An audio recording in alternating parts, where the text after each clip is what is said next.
Plus one chemistry ക്ലാസ്സിലേക്ക് എൻ്റെ എല്ലാ കുട്ടികൾക്കും ഒരുപാട് സന്തോഷത്തോടെ സ്വാഗതം. കഴിഞ്ഞ ക്ലാസ്സിൽ നമ്മൾ ഒരു സൊല്യൂഷനിലെ സൊല്യൂട്ടിൻ്റെ കോൺസെൻട്രേഷൻ കണ്ടുപിടിക്കുന്ന 4 മെത്തേഡ്സ് പഠിച്ചു. അത് വെച്ചിട്ടുള്ള പ്രോബ്ലമാണ് നമ്മൾ ചെയ്യുന്നത്. നിങ്ങളുടെ ടെക്സ്റ്റിൽ വർക്ക്ഡ് ഔട്ട് എക്സാമ്പിളുമുണ്ട്, എക്സസൈസ് ക്വസ്റ്റ്യനുമുണ്ട്. ഫസ്റ്റ് ക്വസ്റ്റ്യൻ നോക്കിക്കോളൂ. Calculate the molarity of NaOH in the solution prepared by dissolving its 4 gram in enough water to form 250 ml of the solution. Question വായിച്ച് എന്താണ് കണ്ടുപിടിക്കേണ്ടതെന്ന് നോക്കുക. എന്താണ് കണ്ടുപിടിക്കേണ്ടത്? മൊളാരിറ്റിയാണ് കണ്ടുപിടിക്കേണ്ടത്. നമ്മൾ പഠിച്ചു അല്ലേ, molarity capital M is equal to equation എന്താണ്? Number of moles of solute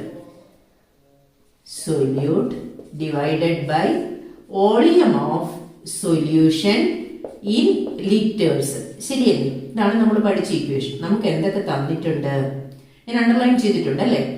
4 gram NaOH, so mass of NaOH W 4 gram തന്നിട്ടുണ്ട്. ദെൻ എത്ര വോളിയമാണ്? 250 ml. ഇനി നമുക്ക് നമ്പർ ഓഫ് മോൾസ് കണ്ടുപിടിക്കാനുള്ള ഇക്വേഷൻ എന്താണ്? Mass of solute divided by molar mass of solute. അപ്പൊ ഇവിടെ ഏതാണ് മാസ് എന്ന് സൂചിപ്പിക്കുന്നത്?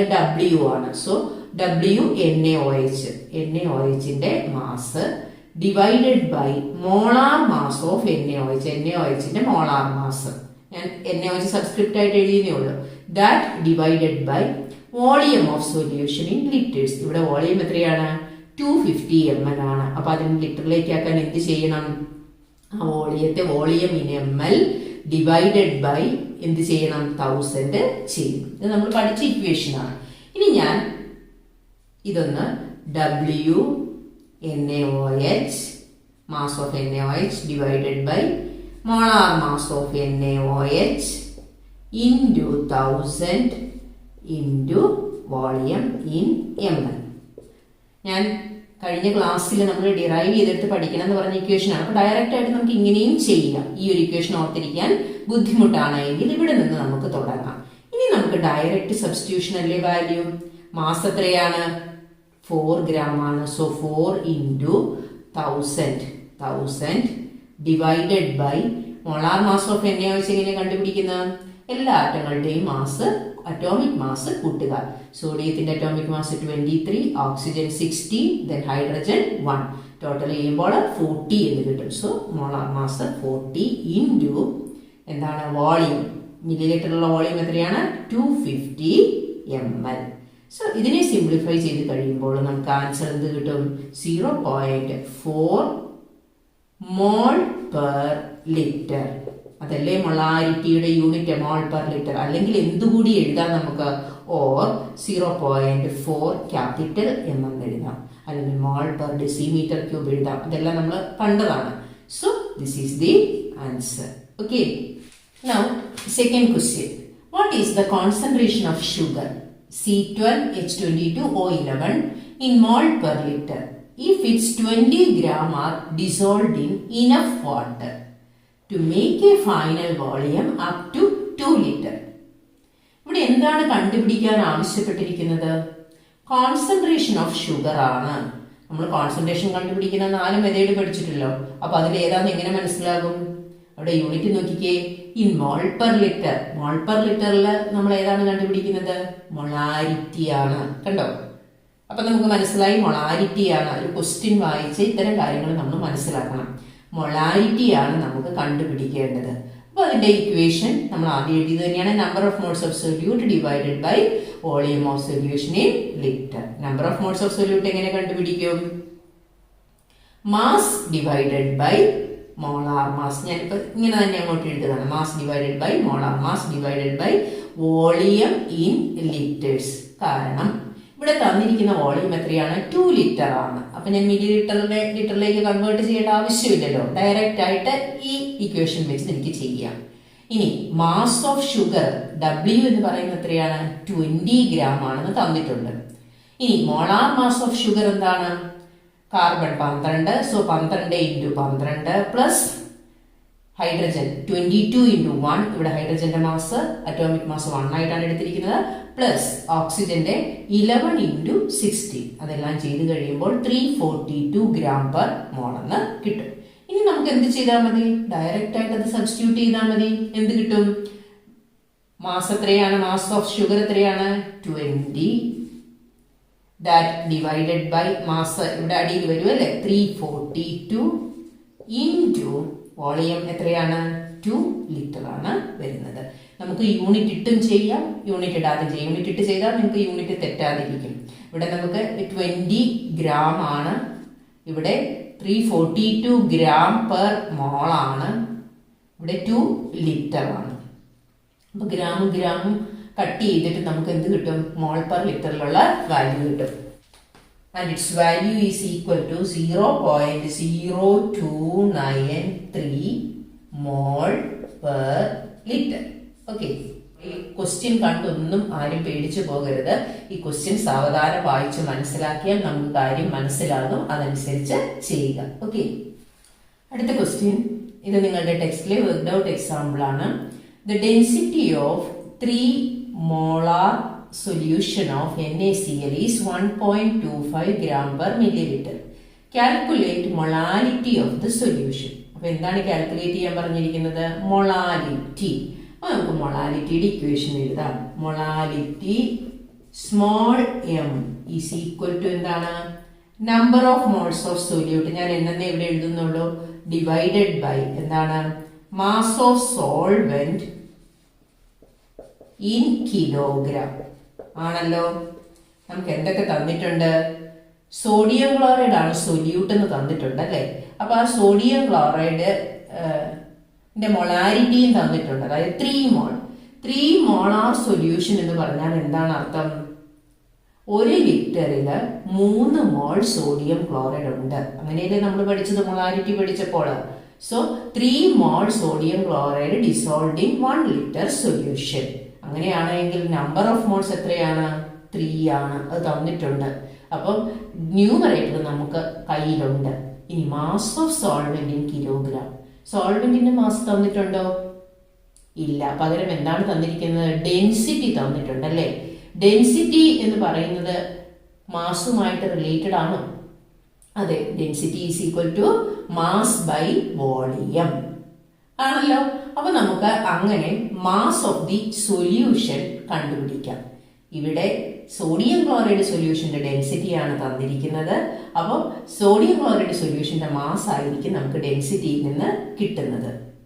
ഇനി ഈ മാസ് ഓഫ് സോൾവെന്റ് കണ്ടുപിടിക്കാൻ എന്തെങ്കിലും മാർഗമുണ്ടോ? എന്താ ചെയ്യേണ്ടത്?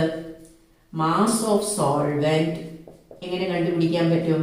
സൊല്യൂഷന്റെ മാസിൽ നിന്ന് മാസ് ഓഫ് സൊല്യൂഷൻ മൈനസ് സൊല്യൂഷന്റെ മാസിൽ നിന്ന് സൊല്യൂട്ടിന്റെ മാസ് കുറച്ചാൽ പോരെ. So mass of solute. ഇവിടെ സൊല്യൂട്ട് ആരാണ്? സോഡിയം ക്ലോറൈഡ് ആണ്. അപ്പൊ നമുക്ക് എന്ത് കിട്ടും? മാസ് ഓഫ് സോൾവെന്റ് കിട്ടും. ശരിയല്ലേ? സൊല്യൂഷൻ എങ്ങനെയാണ് ഫോം ചെയ്യുന്നത്? സോൾവെന്റും സൊല്യൂട്ടും ഫോം ചെയ്താണ്. അപ്പൊ സൊല്യൂഷന്റെ മാസിൽ നിന്ന് സൊല്യൂട്ടിന്റെ മാസ് കുറയ്ക്കുമ്പോൾ നമുക്ക് സോൾവെന്റ് മാസ് കിട്ടും. ഓക്കെ, അപ്പൊ അതിനാദ്യം നമുക്ക് മാസ് ഓഫ് സൊല്യൂഷൻ കണ്ടുപിടിക്കാം. Mass of solution is equal to, ഞാൻ ഷോർട്ട് ഫോം ആട്ടോ എഴുതുന്നത്, SOL എന്നൊക്കെ എഴുതുന്നുള്ളൂ. Mass of solution is equal to density തന്നിട്ടുണ്ട് അല്ലെ. അപ്പൊ മാസ് ബൈ വോളിയം ആണ് ഡെൻസിറ്റി. അങ്ങനെയാണെങ്കിൽ ഡെൻസിറ്റി ഇൻറ്റു വോളിയം ചെയ്യുമ്പോൾ നമുക്ക് എന്ത് കിട്ടും? മാസ് ഓഫ് സൊല്യൂഷൻ കിട്ടും. അവിടെ ഡെൻസിറ്റി എത്രയാണ്? 1.25 ഗ്രാം പെർ മില്ലി ലിറ്റർ ആണ്. അപ്പൊ നമുക്ക് ഇവിടെയുള്ള വോളിയം എന്ന് പറയുന്നത് എത്ര വോളിയത്തിലാണ്? 1 ലിറ്ററിലാണ്. അപ്പൊ അതിന്റെ വോളിയം എന്ന് പറയുന്നത് 1000 ml അല്ലേ? 1000 ml ആണ്. അപ്പൊ ഇത് ചെയ്ത് കഴിയുമ്പോൾ നമുക്ക് സൊല്യൂഷന്റെ മാസ് കിട്ടും. അതെത്രയാണ്? 1250 ഗ്രാം. ഓക്കെ, ഇനി എന്താണ് കണ്ടുപിടിക്കേണ്ടത്? മാസ് ഓഫ് സൊല്യൂട്ട് കണ്ടുപിടിക്കണം. മാസ് ഓഫ് സൊല്യൂട്ട് എന്ന് പറയുന്നത് എന്താണ്? സോഡിയം ക്ലോറൈഡ് ആണ്. അത് എത്രയുണ്ട്? 3 മോളാർ ഉണ്ട്. സോ നമുക്ക് എഴുതാം മാസ് ഓഫ് 3 മോളാർ NaCl എന്ന് പറഞ്ഞാൽ 3 മോൾ NaCl ഉണ്ട്. 1 മോളിന്റെ മാസിനെയാണ് നമ്മൾ എന്തെന്ന് വിളിക്കുന്നത്? മോളാർ മാസ് എന്ന് വിളിക്കുന്നത്. അപ്പൊ ഇവിടെ എത്ര മോൾ ഉണ്ട്? 3 മോൾ ഉണ്ട്. അപ്പൊ 3 ഇൻറ്റു 1 മോളിന്റെ മാസം എന്ന് പറഞ്ഞാൽ സോഡിയത്തിന്റെ മാസും ക്ലോറിന്റെ മാസും കൂടെ കൂട്ടുക. സോഡിയം എത്രയാണ്? 23 ആണ്. ക്ലോറിനോ 35.5. ഇത് രണ്ടും കൂടി ആഡ് ചെയ്യുമ്പോൾ എന്ത് കിട്ടും? 58.5 എന്ന് കിട്ടും. So which is equal to 175.5 gram. So നമുക്ക് എന്ത് കിട്ടി? സോഡിയം ക്ലോറൈഡ് അല്ലെങ്കിൽ മാസ് ഓഫ് സൊല്യൂട്ട് കിട്ടി. ശരിയല്ലേ? അപ്പൊ ഇനി നമുക്ക് മാസ് ഓഫ് സോൾവെന്റ് കണ്ടുപിടിക്കരുതോ? ഈ ഇക്വേഷനിലേക്ക് സബ്സ്റ്റിറ്റ്യൂട്ട് ചെയ്ത് കൊടുക്കുക. Mass of solvent is equal to mass of solution എത്രയാണ്? 1250 gram minus mass of solute എന്താണ്? 175.5 ഗ്രാം. ഇത് ചെയ്ത് കഴിയുമ്പോൾ 1074.5 ഗ്രാം എന്ന് ആൻസർ കിട്ടും. കണ്ടോ? അപ്പൊ മാസ് ഓഫ് സോൾവെന്റ് നമുക്ക് കിട്ടി. നമ്പർ ഓഫ് മോൾസ് നമുക്കറിയാം. ഓക്കെ, അപ്പൊ നമുക്ക് കിട്ടിയ മാസ് ഓഫ് സോൾവെന്റ് ഞാൻ അങ്ങോട്ടേക്ക് എടുത്ത് എഴുതിയിട്ടുണ്ട്. ഇനി നമ്മൾ മൊളാലിറ്റി കണ്ടുപിടിക്കാൻ പോവാണ്. Molality is equal to number of moles of solute. അത് എത്രയാണ്? 3 മോൾ ആണ്. That divided by, so 3 mole divided by mass of solvent in kilogram ആണ്. അത് എത്രയാണ്? 1074.5 ഗ്രാം ആണ്. ഗ്രാമിനെ കിലോഗ്രാം ആക്കി മാറ്റാൻ എന്ത് ചെയ്യണം? Divided by 1000. അപ്പൊ ഇതെന്തായി? കിലോഗ്രാം ആയി. സോ ഇത് ചെയ്ത് കഴിയുമ്പോൾ നമുക്ക് ആൻസർ എന്ത് കിട്ടും? 2.79 മോൾ പെർ കിലോഗ്രാം എന്ന് കിട്ടും. അല്ലെങ്കിൽ നമുക്കിത് എങ്ങനെ എഴുതാം? 2.79 സ്മോൾ എം എന്ന് എഴുതാം. So this is the answer. ഇങ്ങനെയാണ് ചെയ്യേണ്ടത്. വളരെ സിമ്പിൾ ആയിട്ട് നമുക്ക് ചെയ്യാവുന്ന കാര്യമാണ്. ഒന്ന് ആലോചിച്ച് നോക്കിയാൽ ഈസി ആയിട്ട് ഈ ക്വസ്റ്റ്യൻ്റെ ഒക്കെ മാർക്ക് നമുക്ക് സ്കോർ ചെയ്യാം. ഓക്കെ, ഇനി ഈ ടോപ്പിക്കിൽ നിന്ന് നിങ്ങൾക്ക് ചെയ്ത് നോക്കാനായിട്ട് ഒരു problem. If the density of methanol is 0.793 kilogram per liter, what is its volume needed for making 2.5 liter of its 0.25 molar solution? അപ്പൊ ഇവിടെ നമുക്ക് ഉണ്ടാക്കേണ്ടത് എന്താണ്? 2.5 ലിറ്റർ 0.25 മോളാർ സൊല്യൂഷൻ ഉണ്ടാക്കണം. നമ്മൾ കഴിഞ്ഞ ക്ലാസ്സിൽ പഠിച്ചു, ഇങ്ങനെ കുറഞ്ഞ മൊളാരിറ്റി ഉള്ള സൊല്യൂഷൻ ഉണ്ടാക്കണമെങ്കിൽ നമുക്ക് ഉയർന്ന മൊളാരിറ്റി ഉള്ള ഒരു സൊല്യൂഷൻ വേണം. വേണ്ടേ? ഒരു സ്റ്റോക്ക് സൊല്യൂഷൻ വേണം. അപ്പം സ്റ്റോക്ക് സൊല്യൂഷന്റെ മൊളാരിറ്റി നമ്മൾ കണ്ടുപിടിക്കണം. ഇവിടെ സ്റ്റോക്ക് സൊല്യൂഷൻ ആയിട്ട് തന്നിരിക്കുന്നത് മെത്തനോൾ ആണ്. മെത്തനോളിന്റെ ഫോർമുല അറിയാമോ? CH3OH ആണ്. ഓക്കെ, അപ്പം ഈ CH3OHന്റെ മൊളാരിറ്റി കണ്ടുപിടിക്കണം. തന്നിരിക്കുന്നത് എന്താണ്? ഡെൻസിറ്റി ആണ് തന്നിരിക്കുന്നത്. ഡെൻസിറ്റി എന്ന് പറഞ്ഞാൽ മാസ് ബൈ വോളിയം. മെത്തനോളിന്റെ ഫോർമുലയിൽ നിന്ന് അതിന്റെ മോളാർ മാസ് കണ്ടുപിടിക്കാം. അങ്ങനെ ആ സൊല്യൂഷന്റെ മൊളാരിറ്റി കണ്ടുപിടിച്ചാൽ പിന്നെ ഏത് ഇക്വേഷൻ അപ്ലൈ ചെയ്യുക? M1V1 is equal to M2V2. അവിടെ M2ഉം V2ഉം നമുക്ക് തന്നിട്ടുണ്ട്. M2 ആൻഡ് V2 നമുക്ക് തന്നിട്ടുണ്ട്. M2 0.25 മോളാർ ആണ്, V2 2.5 ലിറ്റർ ആണ്. അപ്പൊ എന്താണ് നമ്മൾ കണ്ടുപിടിക്കേണ്ടത്?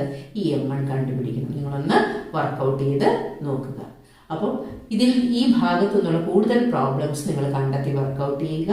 അപ്പോൾ നമ്മുടെ ഫസ്റ്റ് ചാപ്റ്റർ ഈ ഒരു ക്ലാസ്സോട് കൂടി അവസാനിക്കുകയാണ്. ഈ ചാപ്റ്റർ വളരെ ഇമ്പോർട്ടൻ്റ് ആയിട്ടുള്ള ചാപ്റ്റർ ആണ്. നന്നായിട്ട് പഠിക്കുക. അപ്പോൾ നമുക്ക് അടുത്ത ക്ലാസ്സിൽ കാണാം. And thank you for watching.